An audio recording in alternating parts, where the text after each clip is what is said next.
ओम शान्ति। यस समयमा हरेक मनुष्यको भाग्य अर्थात् तकदीर बिग्रिएको छ।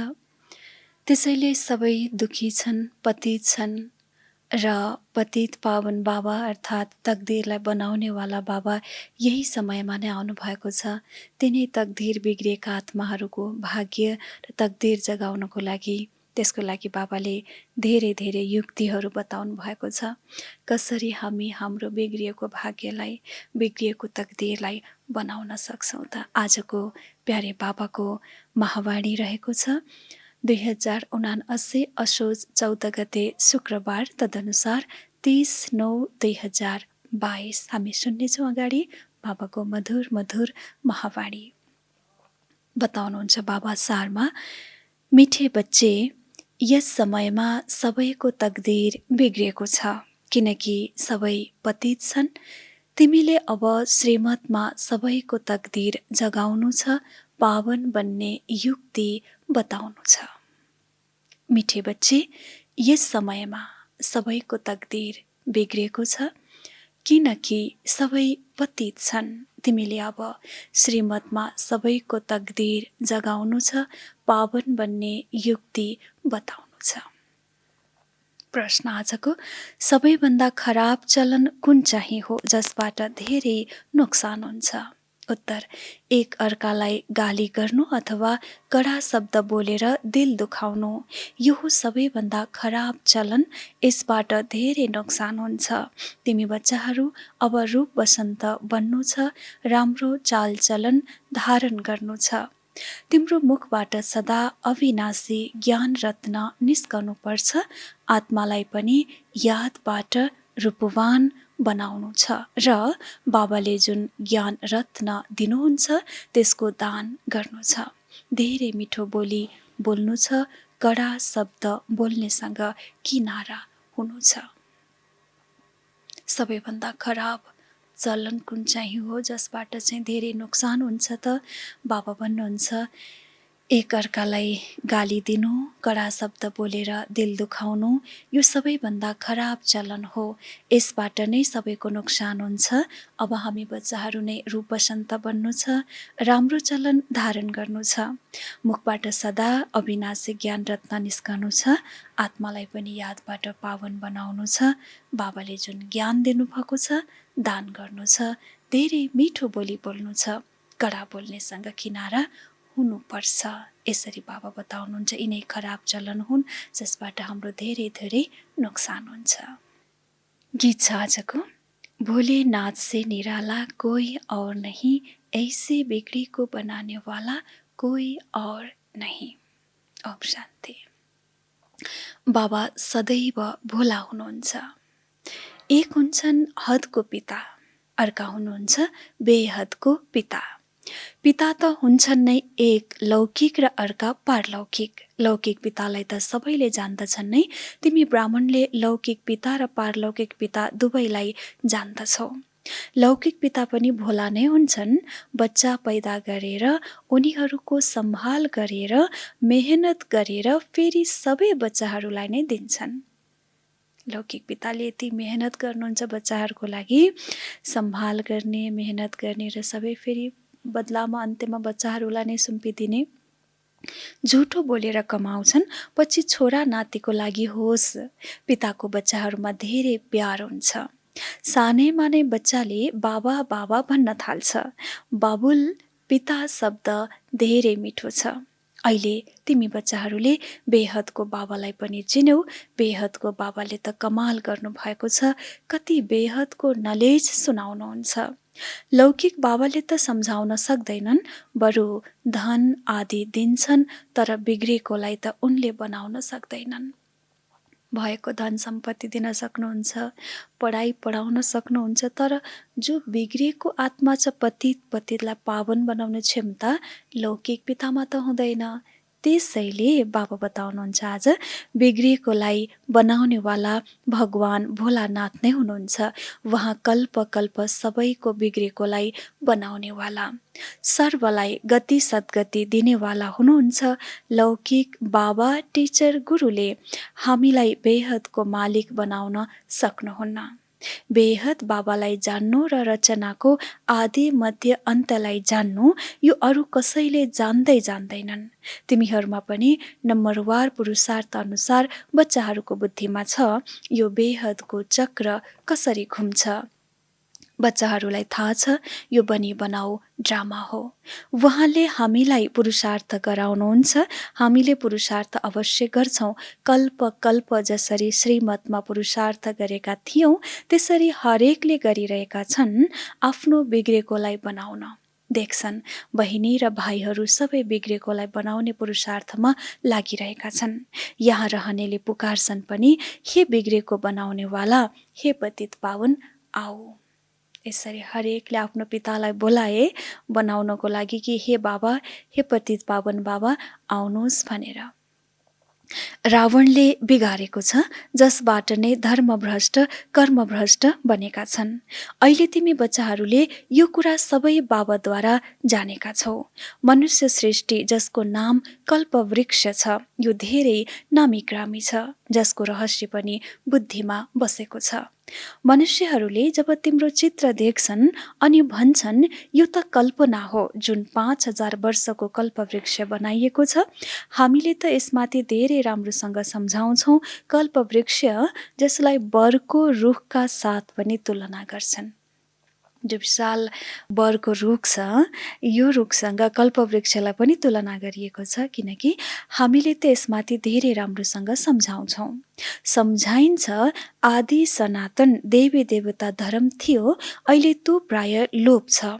ड्रामा प्लान अनुसार अरू सबै धर्म छन्। विश्वको इतिहास भूगोल जुन मुख्य स्वर्गको गायन गरिन्छ त्यसको फेरि रिपिट हुनु छ। बाबा अगाडि बताउँदै हुनुहुन्छ विश्वको इतिहास भूगोल जुन मुख्य स्वर्गको गायन गरिन्छ त्यसको फेरि रिपिट हुनु छ। खास इतिहास भूगोल हो नै स्वर्गको। मुख्य त इतिहास र भूगोल स्वर्गको नै हो। सबैले भन्छन् पनि हामीलाई राम राज्य चाहिन्छ जसमा दुःखको नाम निशान नहोस्। अहिले त रावण राज्य छ, तर यो कसैले पनि सम्झदैनन् हामी नै रावण हौ।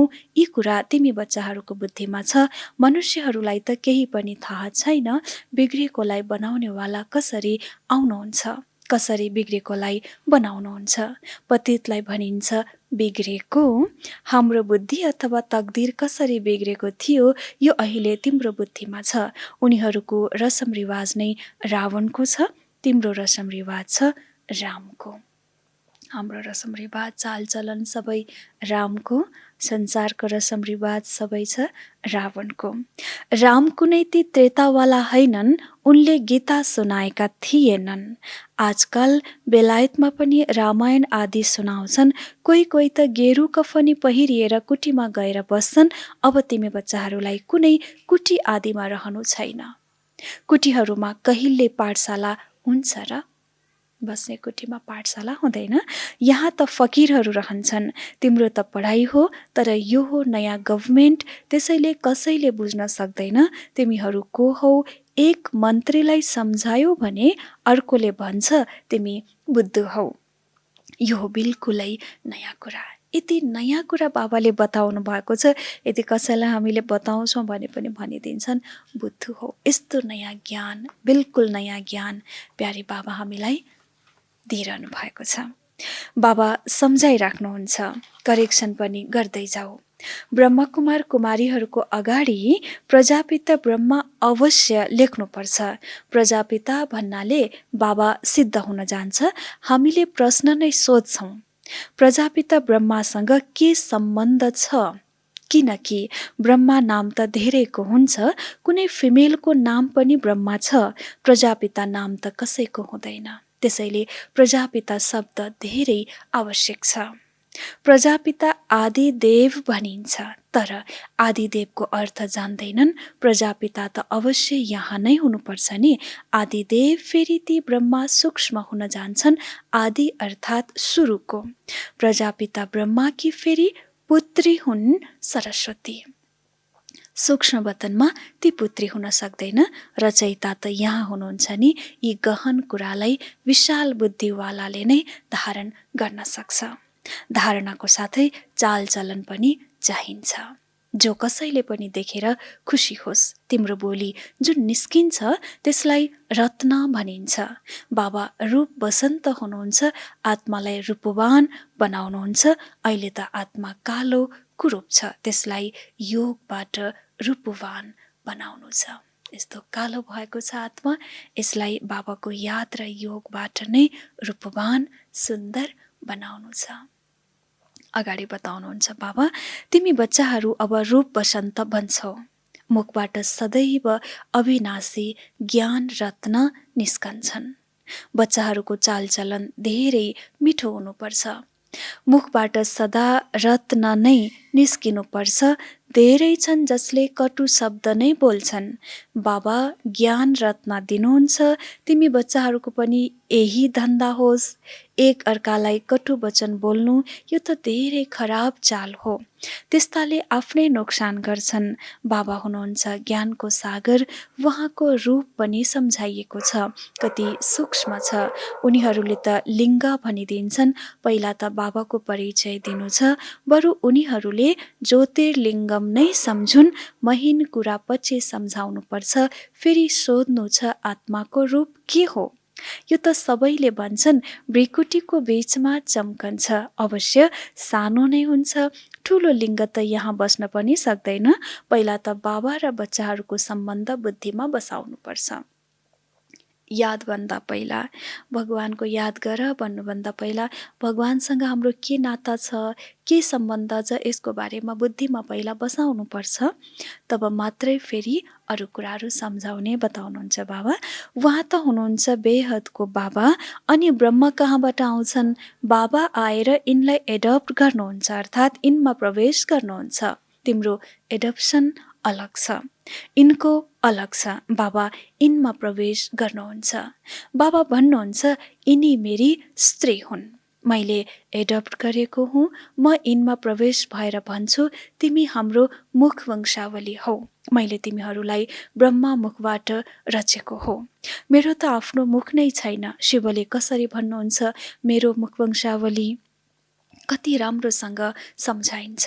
बाबा भन्नुहुन्छ तिमी सबै आत्माहरू मेरा बच्चाहरू हौ, भाइ बहिनी हौ। बुद्धिमा यो आउनुपर्छ। बाबा स्वर्गका रचयिता हुनुहुन्छ, हामीलाई स्वर्गको रजाई किन नमिल्ने त? स्वर्गमा त सबै जान सक्दैनन्। बाबा भन्नुहुन्छ सर्वलाई सद्गति गर्छु, तिमी मुक्तिमा गएर फेरि पाठ खेल्न आउँछौ। नम्बरवार मुक्ति सबैलाई मिल्छ। मायाको दुःखबाट सबै छुट्न सक्छन्। फेरि नम्बरवार आउनै पर्छ पाठ खेल्न। जीवन मुक्तिमा पहिला पहिला तिमी जान्छौ, किनकि तिमीले राजयोग सिक्छौ नि। जसले कल्प पहिला आएर सिकेका थिए उनै आएर सिक्छन् ड्रामा अनुसार। ड्रामा अगाडि खडा छ नि। अहिले त अनेक धर्म छन्। सतयुगमा एउटै धर्म थियो, सूर्यवंशी चन्द्रवंशी धर्म कसले स्थापन गर्यो यो कसैले जान्दैन। तिमीलाई थाहा छ परमपिता परमात्माले नै ब्राह्मण देवता क्षेत्रीय धर्म स्थापना गर्नुहुन्छ। बिग्रेकोलाई सुधार्ने सदा एक बाबा नै हुनुहुन्छ। सतयुगमा त बोलाउँदैनन्, बिग्रेकोलाई बनाउने आउनुहोस्। यहाँ तकदीर बिग्रेको छ, राहुको दशा बसेको छ। बाबा बताउनुहुन्छ राहुको दशा बसेको छ। उच्चभन्दा उच्च बृहस्पतिको दशा थियो, अहिले आएर राहुको दशा बसेको छ। सारा विश्वमा राहुको ग्रहण लागेको छ। सारा दुनियाँ कालो बनेको छ। गोल्डन एज वर्ल्डलाई ग्रहण लाग्दा लाग्दा कला कम हुँदै हुँदै आखिरी आइरन एज वर्ल्ड बन्छ। अब बाबा भन्नुहुन्छ दान दियो भने ग्रहण छुट्छ। योग बलबाट माया रावणलाई जित्नु छ। विकारहरूको दान दियो भने ग्रहण छुट्छ। हामी सर्वगुण सम्पन्न, स्वरकला सम्पूर्ण निर्विकारी भन्छौँ। बेहदको कुरा भयो नि। अहिले आत्मामा कुनै कला रहेन, त्यसैले शरीर पनि यस्तै तम प्रधान मिल्छ। जसरी सुनमा क्यारेट हुन्छ नि, 14 क्यारेट 18 क्यारेट। अहिले त मनुष्यहरूमा कुनै क्यारेट रहेन, केही पनि अक्कल छैन। बाबा भन्नुहुन्छ मैले तिमीलाई कति समझदार बनाएको थिएँ, तिमीलाई स्वर्गमा पठाएको थिएँ।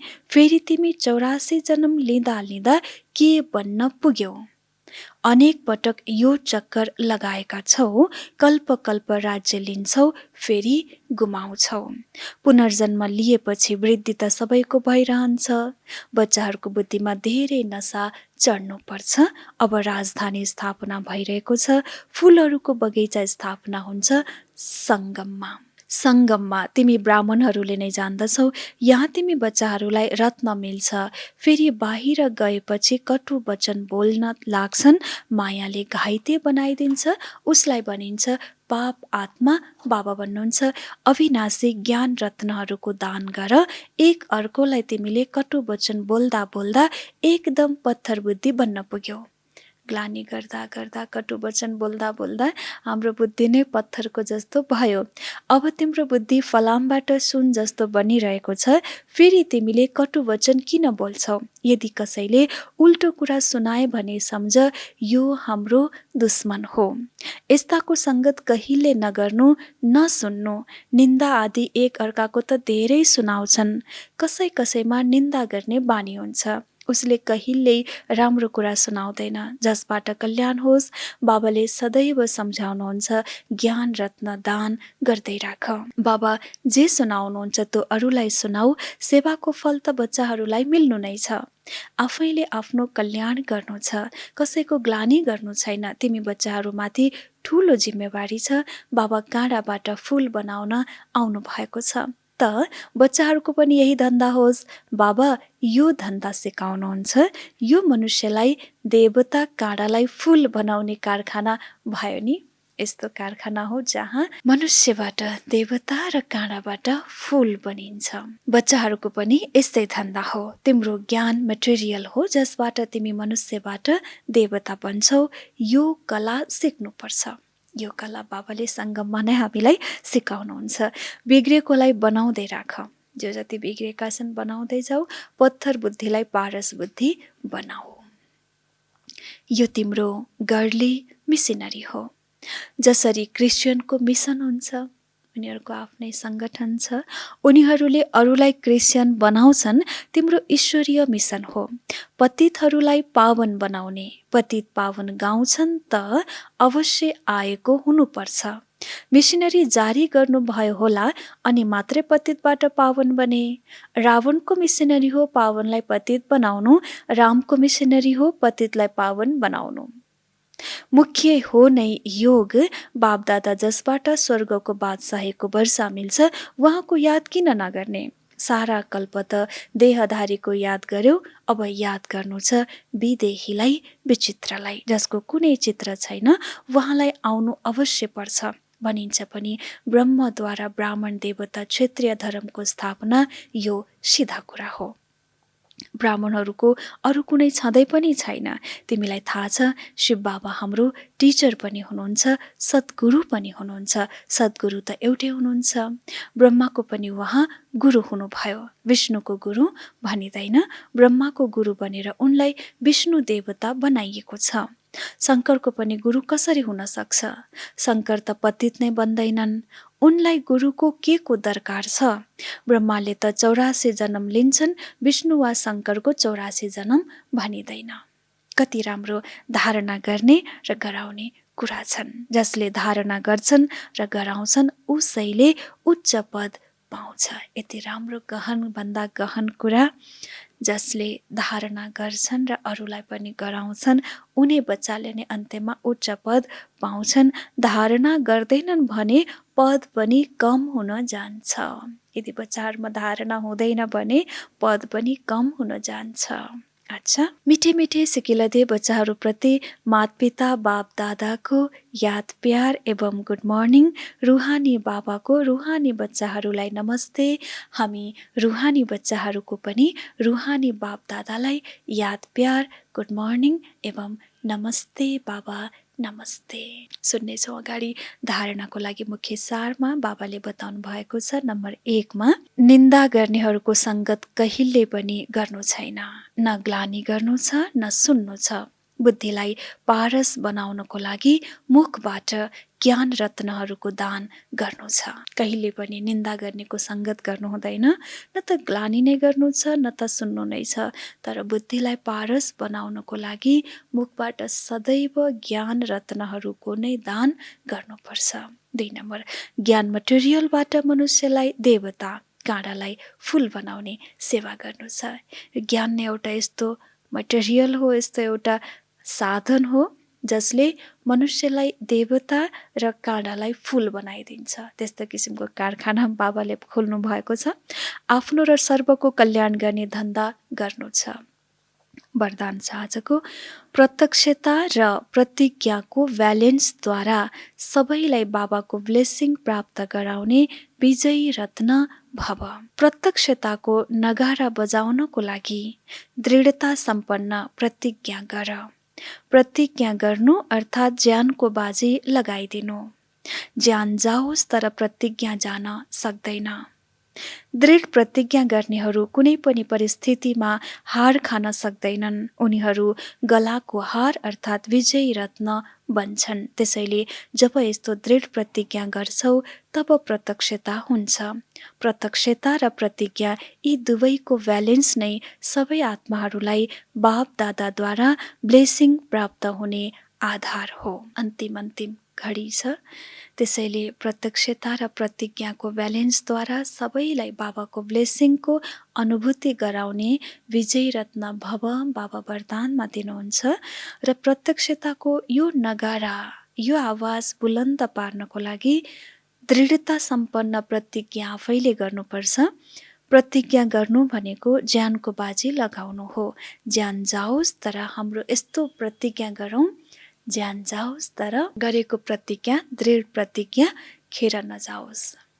बाबा भन्नुहुन्छ यस्तो दृढ प्रतिज्ञा गर्नेहरू नै कुनै पनि परिस्थितिमा हार खाँदैनन् र उनीहरू जसले हार खाँदैनन् उनीहरू नै फेरि गलाको हार बन्छन् र अन्त्यमा विजयी रत्न बन्छन्। यस्तो जब दृढ प्रतिज्ञा गर्छौ तब प्रत्यक्षता हुन्छ।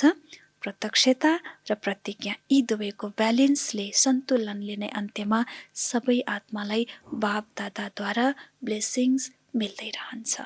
त्यसैले बाबा भन्नुहुन्छ प्रत्यक्षताको लागि दुईवटा आधार, एउटा प्रतिज्ञा, अर्को प्रत्यक्षता। यसबाट नै ब्लेसिङको पात्र सबै मनुष्य आत्मा बन्छन्। स्लोगन छ आज, लभलीन स्थितिको अनुभव गर्यो भने स्मृति विस्मृतिको युद्धमा समय जाँदैन। कहिले स्मृति आउँछ, बाबाको याद आउँछ, कहिले विस्मृति हुन्छ, फेरि बाबाको याद दिलाउन मेहनत गर्नुपर्छ। तर यदि हाम्रो स्थिति नै लभलीन छ, बाबाको प्यारमा डुबेको छ भने यो युद्धमा हाम्रो समय खेर जाँदैन, सदैव बाबाको याद बुद्धिमा रहि नै रहन्छ।